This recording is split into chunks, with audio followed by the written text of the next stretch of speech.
La ministra del Trabajo, Evelyn Matei, volvió a reiterar que, a su juicio, hay una responsabilidad del gobierno de Ricardo Lagos y, por lo tanto, de la Concertación en la aprobación del controvertido proyecto de la empresa AgroSuper en Freirina. Esa denuncia, las primeras declaraciones de la ministra Matei, motivaron una serie de declaraciones cruzadas con incluso intentos de ironía, parloteo político.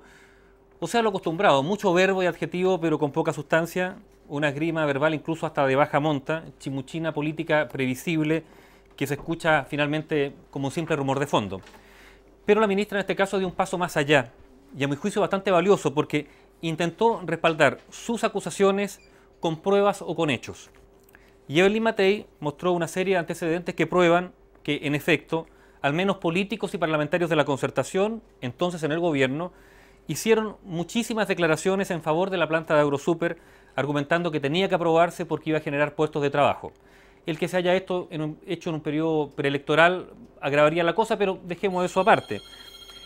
Incluso la ministra Matei mostró cómo algunas autoridades rebajaron las exigencias medioambientales a la planta de AgroSuper y cómo incluso algunas de ellas criticaron al director de la CONAMA, que insistía en mantener esas exigencias iniciales.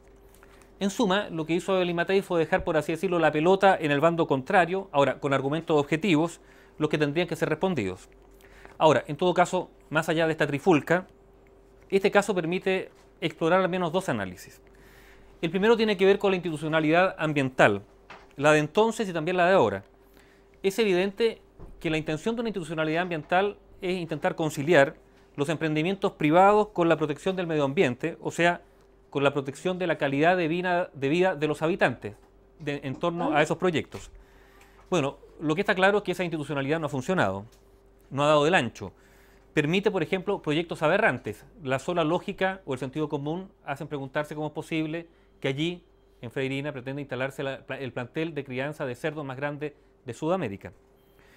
Incluso podríamos hasta decir que cuando esa institucionalidad, de por sí aparentemente defectuosa, ha frenado un proyecto a partir de datos o juicios técnicos, como en el caso de la termoeléctrica de Punta Alcalde, en la misma zona, bueno, aparece una instancia política, como es el Comité de Ministros hace algunos días atrás, que tuerce esa decisión técnica y finalmente la aprueba. Ese es el primer análisis. El segundo análisis es claramente más político, porque la ministra Matei ha puesto el dedo en la llaga de la concertación. Y esa llaga es la actitud que tuvieron los gobiernos concertacionistas frente al poder del capital, el poder de los grandes grupos económicos, tanto nacionales como transnacionales. Y la actitud de los gobiernos de la concertación puede resumirse así: fue una actitud de genuflexión, de sometimiento a los dictados de esos grupos empresariales. Es increíble constatar cómo tantos en esas filas, en las filas de la concertación, terminaron enceguecidos por la adoración del dinero y de refilón de un cierto estatus social que les permitía codearse con quienes no hacía mucho tiempo los habían despreciado.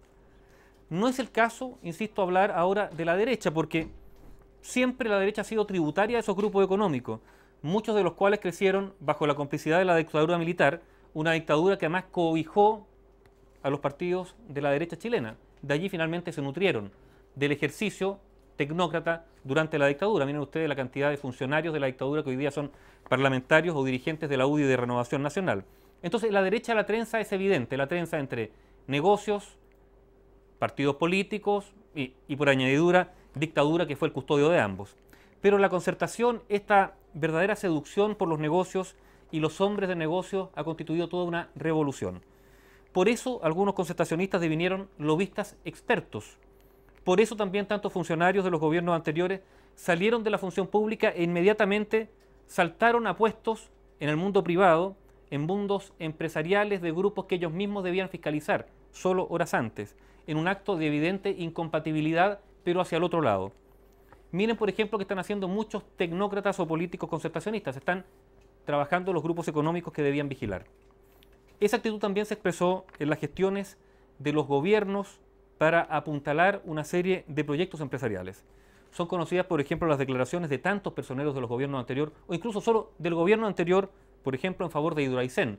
Un ejemplo es el entonces ministro del Interior, Edmundo Pérez Lloma.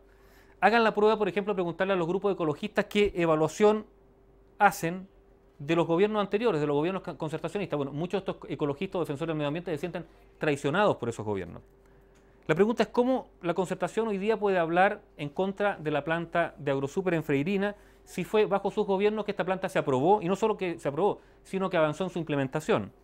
Ahora, uno podría decir, avanzó en la implementación respaldada, o mejor dicho, teniendo el consejo o la asesoría de una empresa medioambiental de la cual era gerente la actual ministra del Medio Ambiente. Todo está cruzado. Pero también hay que señalar que estos proyectos empresariales no son malos en sí, sino que lo que no se ha encontrado, por así decirlo, es con la voluntad del Estado de hacerlos compatibles con el respeto al medio ambiente.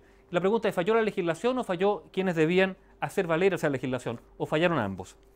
Ante estos temas, que son temas profundos, que apuntan, digamos, a qué sociedad vamos a construir de aquí en adelante, la concertación se ha quedado en silencio.